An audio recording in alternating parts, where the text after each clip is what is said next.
This is CBN NewsWatch. Thanks for joining us for CBN NewsWatch. I'm Mark Martin. A win for the president and a loss for immigrants at the Supreme Court today. The justices ruled 7-2 in favor of allowing the administration to quickly deport some asylum seekers instead of letting them make their case to a federal judge. The decision will apply to those picked up near the border who fail an initial asylum screening. Justice Samuel Alito wrote the ruling, noting that in the last 5 years, 3/4 of those seeking to claim asylum have passed their initial screening and qualified for a full review. The ACLU protested the decision, saying it will make it more difficult to question the actions of immigration officials at the border. And the decision comes as the Trump administration works to reform the asylum system, saying it's full of abuse and meritless claims. On Monday, the administration published new procedural rules that will also limit asylum seekers. Ali Noorani is the executive director of the National Immigration Forum, and he joins us now with more on this decision. Ali, thanks for joining us. Thank you so much for having me. Practically speaking, what kind of a difference is this ruling going to make? Well, practically speaking, the Trump administration has really closed off our nation's asylum system. And this is a tragedy for those who, for example, are fleeing religious persecution around the world. For the Supreme Court to, in essence, remove any ability for someone to appeal their credible fear interview, I think is just really undermines our nation's values. And again, if there's anything that we stand for as a nation, it should be that we seek to protect those who are persecuted for their faith, their nationality, their political affiliation. The Trump administration says the U.S. asylum system is full of abuse and meritless claims. Do you think immigrants are abusing it? I think that the asylum system, up till this point, up till I'd say the last 2 or 3 years, has had several checks and balances in place so that asylum seekers could go through a process that they would have to meet certain very clear criteria in terms of their fear of persecution in their home country. But the administration has been led to believe that there is apparent fraud, but this fraud just does not exist when you actually look at the data. So as a result of the ruling and the policy changes that the administration has moved forward with, the asylum system is really grinding to a halt, and those who are within the country and seeking asylum, it is frankly much harder for them to thrive, much less make sure their families can survive. During the pandemic, the administration announced a number of new policies that restrict immigration. Do you think we're going to see a significant drop in immigration this year? Since COVID-19 set its teeth on the U.S., the administration has moved forward with 48 policy changes to the immigration system in one way or another. Now, let me be clear. Some of those changes have been the right moves for public health reasons. But, well over half of them have no definitive end date. And what I think we're going to see moving forward is our nation's values undermined, those who are seeking protection within the United States unable to receive that protection, and then ultimately our economy and our ability to recover from COVID-19 is going to be constrained by the quite drastic cuts to legal immigration. What are you hearing from immigrants, especially with the pandemic? Do they still want to come to the U.S.? People often ask me, which nation in the world has the best immigration system? Well, I still think, and I believe this very strongly, that the United States has the world's best immigration system because of who we are as a nation. We believe in freedom. We believe in liberty. We believe in the ability of someone to reach their fullest potential. The problem is that the changes that the administration is making, they're undermining all of these values. But the immigrant communities that we talk to, whether here in the U.S. or elsewhere, they still see the United States as a beacon of hope, of liberty, and of freedom. All right. Ali Noorani with the National Immigration Forum. Thank you for your time today, sir. Thank you. The GOP police reform bill dead on arrival. Wednesday, Senate Democrats blocked debate on the bill put forward by Republicans aimed to change key parts of the criminal justice system. Democrats say it did not go far enough. CBN's Jenna Browder brings us the story from Washington as protests for racial justice continue across the country. According to recent polls, a majority of Americans feel some sort of police reform needs to happen. But with House Democrats introducing their bill and Senate Republicans theirs, meeting in the middle now seems nearly impossible. Well, I hope none of you are falling for this nonsense that somehow our Democratic colleagues would be disadvantaged by getting on the bill. It was a showdown in the U.S. Senate. Now, the Senate Republican Justice Act is lacking in substance and will not make the reforms needed to stop police brutality. Senate Democrats refusing to sign on to the bill because they say they want more sweeping change than the Republican Justice Act calls for. For example, a provision that would hold officers liable to damages in lawsuits and other accountability measures. Republicans say they would have a chance to amend the bill if they would allow debate on it.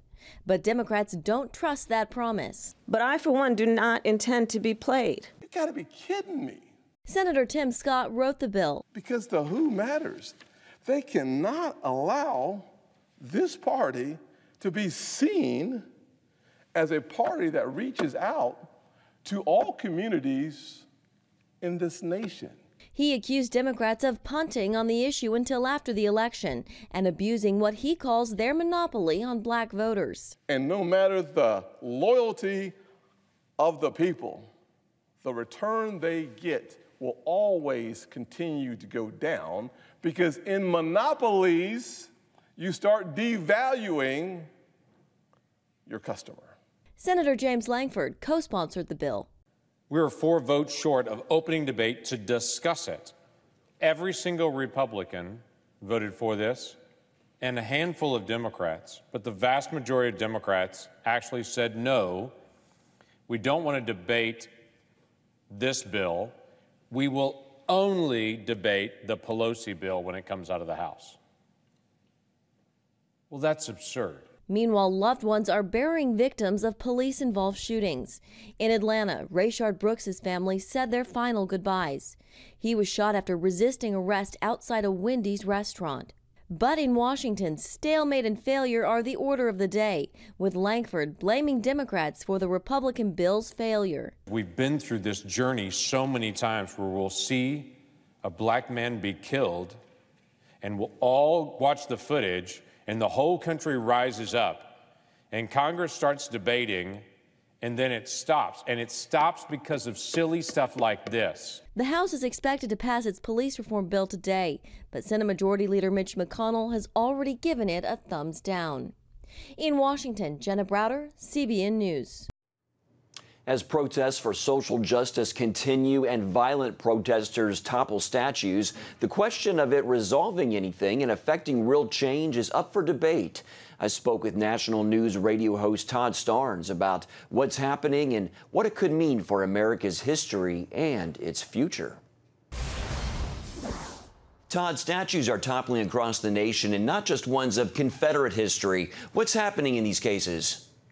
Well, I tried to warn America about this in my book that came out in October, Culture Jihad, How to Stop the Left from Killing a Nation. And I got a lot of blowback when this book came out. As a matter of fact, one of the few news organizations willing to put me on to talk about this book happened to be CBN News and the 700 Club. And a lot of people thought I was out of my mind to predict that we would come to a point in American history where they would be pulling down statues of George Washington. And yet here we are just 6 months later, and that's exactly what's happening. And I'm not terribly surprised about this, because once you start taking down Confederate statues, you better believe they're going to start targeting any other person in American history who may or may not have owned slaves, who may or may not have had some sort of a checkered past. So that's what we are watching in real time, the actual eradication of American history, the whitewashing of our history. And they are not finished yet. This is just the beginning. And again, I would encourage people, read Culture Jihad, understand the mindset of these leftists who are out there trying to eradicate our history. No historic figure is perfect and lived in a different time and culture, but should they be completely dismissed? You recently spoke with a historian who discussed the dangers of the mob mentality against them. Yeah, David Barton from wallbuilders.com, just a tremendous source of information on American history and putting history into context. And he called this a lynch mob mentality. And again, when you go back and when you look at the history of, for example, the statues and these historic figures, you raised a really good point. We're talking about flawed human beings here, but human beings who were honored for something they did in American history.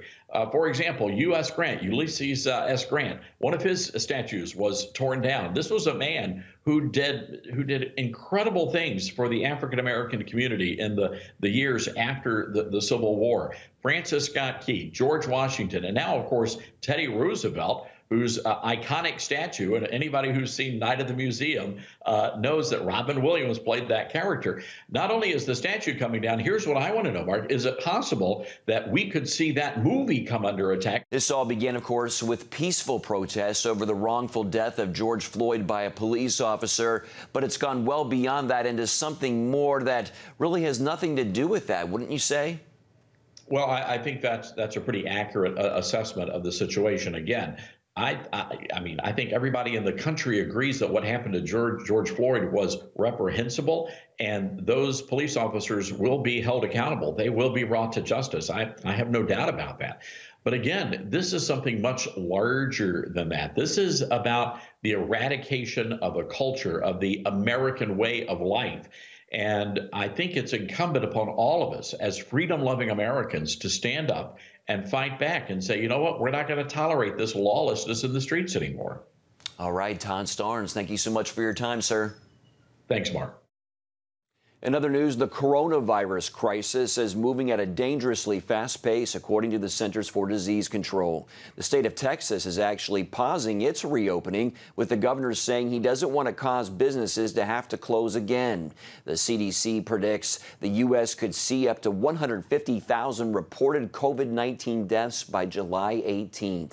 At least 29 states are seeing a rise in cases, and hospitalizations are surging. Florida is setting its own records with more than 5,500 cases in 24 hours. Long lines stretch for miles at drive-up testing sites in recent days. The governors of New York, New Jersey, and Connecticut are requiring those visiting the tri-state area from COVID-19 hotspots to quarantine for 14 days. The virus often travels by airplane and arrives, and then it spreads. So we thought one of the best things we could do was to see if we can prevent that from happening in our region. Health officials say the new uptick is from easing restrictions and people letting their guards down, along with more testing identifying more cases. Coming up, how a new executive order will affect adoption programs and foster care families. But before we go to break, here's a look at what's trending on CBNNews.com.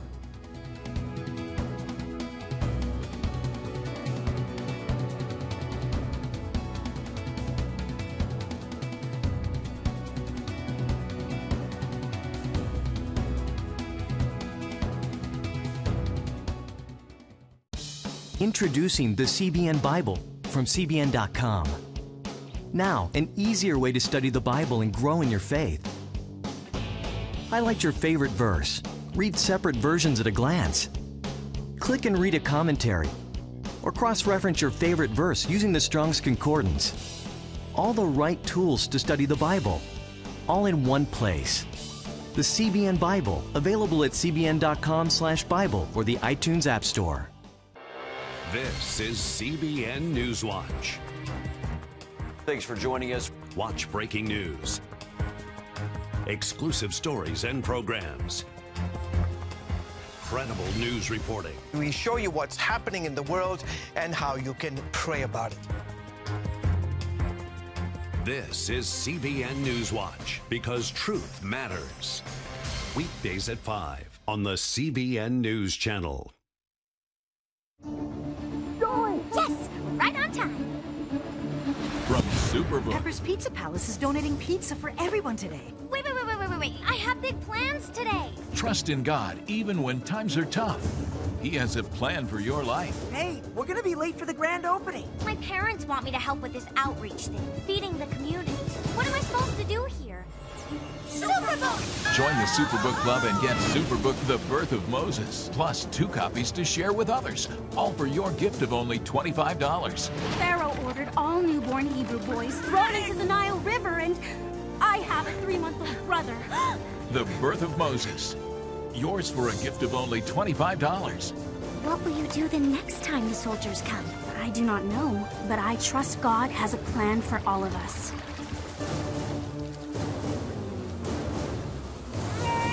Superbook Club members, free streaming for seasons 1, 2, and 3 is now available. Welcome back to NewsWatch. On Wednesday, the president signed an executive order to strengthen child welfare programs in the U.S. It will provide more support for adoption programs, foster care families, and families at risk. Joining us now with more is Kimberly Offit. She's the National Foster Care and Adoption Director for Bethany Christian Services, and she has adopted 4 children from the foster care system. Welcome, Kimberly. Thank you. Glad to be here. First of all, you've been working during this pandemic to continue placing children with foster care parents and adoptive parents. How has COVID-19 affected your work? Oh, the greatest impact that we are seeing right now is a delay in reunification and a decrease in families willing to serve as foster parents. COVID truly has had a devastating impact on our reunification efforts of those children whose parents have worked so hard to regain legal and physical custody of their children. Many biological families have lost their income, their housing, and support. Court proceedings were delayed, and in-person visits were not possible. And as an organization, we've just had to pivot. Recruiting families willing to open up their homes to new children in the middle of a pandemic has been understandably difficult, but it hasn't been impossible. So we've been hosting virtual information meetings and trainings and even support groups for our foster and adoptive families. And we know that there are more than 400,000 kids in the foster care system and that 20,000 children age out of the system every year, finding themselves at age 18 with no permanent family. Many of them go on to college, but then have become homeless during the pandemic as campuses have closed. What can you tell us about these kids? See, we've all seen the statistics of what happens when children age out of the foster care system. Too many of them become instantly homeless when they age out, when they turn 18. And then within 2 years, these children can become homeless, like we said, on drugs or incarcerated, where yet another system, the criminal justice system, is raising them. And then we're right in the middle of a pandemic, and you see youth, like you said, who've worked so hard to enter college, and then the dorms close. So now what? It's so important as we look at the changes that have been proposed in this executive order. It is so critical. Improving those resources that will provide enhanced support for kinship care and older youth exiting foster care is vital. The president's executive order aims to provide more resources for caregivers, including trauma-informed training. How will this help the kids? Oh, the trauma-informed training definitely will help the kids because our parents will have a better understanding of what the impact of trauma will be on the children. Kids who enter foster care because of abuse and neglect, and their behaviors that they display comes and stems from their trauma.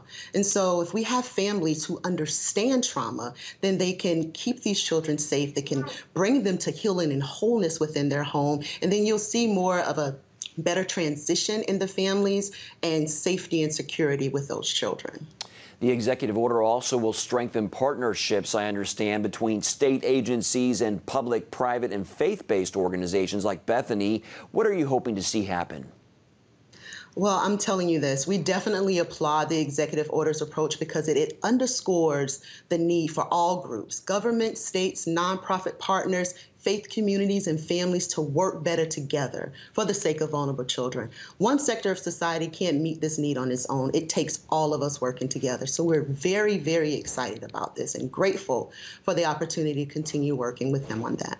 All right, Kimberly Offit with Bethany Christian Services. Thank you for your time, and also thank you for your efforts, including adopting 4 children yourself. Thank you. Blessings to you.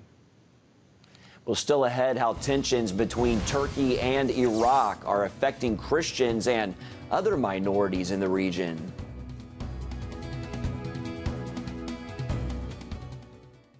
When I came to Regent University, it's like the world opened up. I felt like I needed to advance my career and go back to school. Regent was a perfect fit for me. The Regent professors are world class. You are equipped. The focus of the faculty is on each individual student, whether it's online or in person. You become a part of Regent's family. You carry with you not just the content and the knowledge, but the confidence to understand that we can be significant in the world. Regent University. Follow your path. Nigerian Christians in Iran are routinely arrested. Happily, Christians continue to suffer. In times of trial and affliction, you need to know the truth. One of the fastest growing Christian populations in the world. Join Wendy Griffith and George Thomas for Christian World News. Young people are the ones who are open to the gospel. Powerful stories of suffering and hope that affect all Christians. Watch Christian World News, Saturday at 5 p.m. Get Protect Your Sleep and discover how to improve the quality of your life. A free DVD or booklet from the Christian Broadcasting Network. If you're not a great sleeper, you can do things to make yourself a great sleeper. If you're already a pretty good sleeper, you can enhance your sleep and be even better. 5 leading experts help remove the obstacles between you and restorative sleep. When you don't get a restful night's sleep, you wake up with an accumulation of stress. Call 1-800-700-7000 or go to CBN.com to get your free DVD or booklet today. Everything you do better with a good night's sleep. You'll discover how food affects your sleep, how to put insomnia to rest, explore effective remedies for sleep apnea, and much more in Protect Your Sleep. Wake up to your best life and get Protect Your Sleep today. Call 1-800-700-7000 or go to CBN.com to get your free DVD or booklet. Thanks for staying with CBN NewsWatch. Turkey is continuing its military campaign in northern Iraq and pounding the area with airstrikes. The operation is putting Christians and other minorities at risk, and many fear for their lives. Emily Jones has the story from Jerusalem.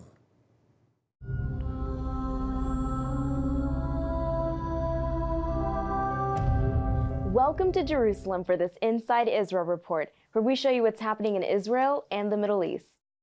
Turkey's military campaign in northern Iraq is forcing Christians, Kurds, and other minorities to fear for their lives. Turkey says Operation Claw Eagle is targeting a suspected terror group in the area, but activists say it's also attacking civilians and religious minorities.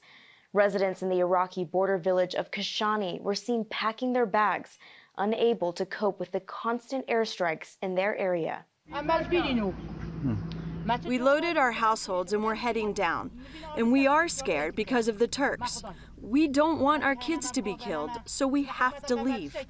But we don't have a place to go. The Assyrian National News Agency reports that hundreds of Christian families who fled Mosul and the Nineveh Plain to escape ISIS in 2014 now live in the areas Turkey is bombing. As the world looks for a safe reopening from COVID shutdowns, a startup here in Israel says it can provide one of the things needed most: clean air. Aura Air claims that it can filter out most particles, from allergens and dust to viruses and bacteria. The filter system uses carbon, copper, and UVC light to detect and kill viruses and sterilize the air. Now they're studying its effectiveness against the coronavirus. There's an amazing performance. We can filter the air in very high resolution, but also disinfect it. We already proved that on different viruses, on different types of flu viruses. And nowadays, we are testing it on the COVID as well. Israel's Sheba Hospital is already using Aura Air to fight infections. The company says it's even working on a portable device that can provide a 30-foot protective bubble around you. Israeli archaeologists are giving you a peek into the time of Jesus after reconstructing 2,000-year-old tiles from the second Jewish temple built by King Herod. On your screen right now is what experts believe the floors of the ancient temple looked like during Jesus' time. The pieces of these tiles were recovered amid several tons of debris removed from the Temple Mount. Archaeologists and mathematicians put the tiles back together and say Jesus himself must have walked on them. This is the very floor upon which the coins were rolling when Jesus turned the tables of the money changers upside down. This is the very floor upon which those coins were rolling. We have several different stories where Jesus is sitting with his disciples in the porticos, and he's teaching them right there. They're sitting right here on these floors. Excavators found hundreds of these tile pieces in the debris. Thank you so much for joining us this week. For more stories like this, you can watch our Jerusalem Dateline program at cbnnews.com. Thank you, Emily. Coming up, how two people in the UK raised millions of dollars for COVID-19 research in a unique way. Christians around the world are standing with the Israelis. But why?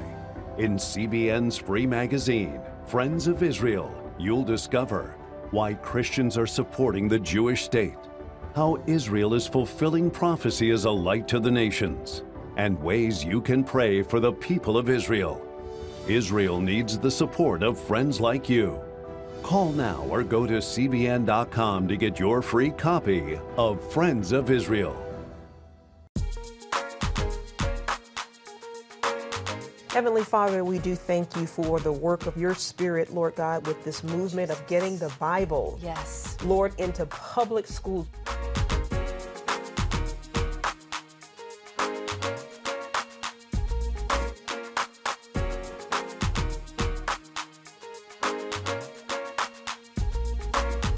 Watch The Prayer Link, Tuesday nights at 6:30. Hey, if you're tired and exhausted all day, you can't think clearly, and you really just need a cup or even a pot of coffee to get through your day, then join me, Dr. Josh Axe, for this new series where I'm going to teach you how to transform your diet and use essential oils and supplements to get a better night's sleep. Protect your sleep and live your best life with innovative information from 5 leading sleep experts. If you're not a great sleeper, you can do things to make yourself a great sleeper. If you're already a pretty good sleeper, you can enhance your sleep and be even better. Discover a sleep-enhancing bedtime routine, how to put insomnia to rest, learn how to relieve pain that disturbs sleep, and much more in Protect Your Sleep. Everything you do better with a good night's sleep. Wake up to your best life. Call 1-800-700-7000 to get your free DVD or booklet of Protect Your Sleep today. Don't miss out on this brand new series. As the world continues to fight against COVID-19, some people are taking the matter into their own hands. In Scotland, Margaret Payne has spent the last 10 weeks climbing the stairs of her home, scaling the equivalent of 2,398 feet. That's the height of one of Scotland's iconic mountains. Her efforts aimed at raising money for coronavirus research. There she is. Payne took on the challenge after being inspired by an elderly British man that we previously told you about. He walked 100 laps in his garden for fundraising. And get this, that man ended up raising $40 million for Britain's National Health Service. There he is. Payne raised over $500,000 herself. Wow, good for them. We're talking millions of dollars raised. That's amazing. That's great.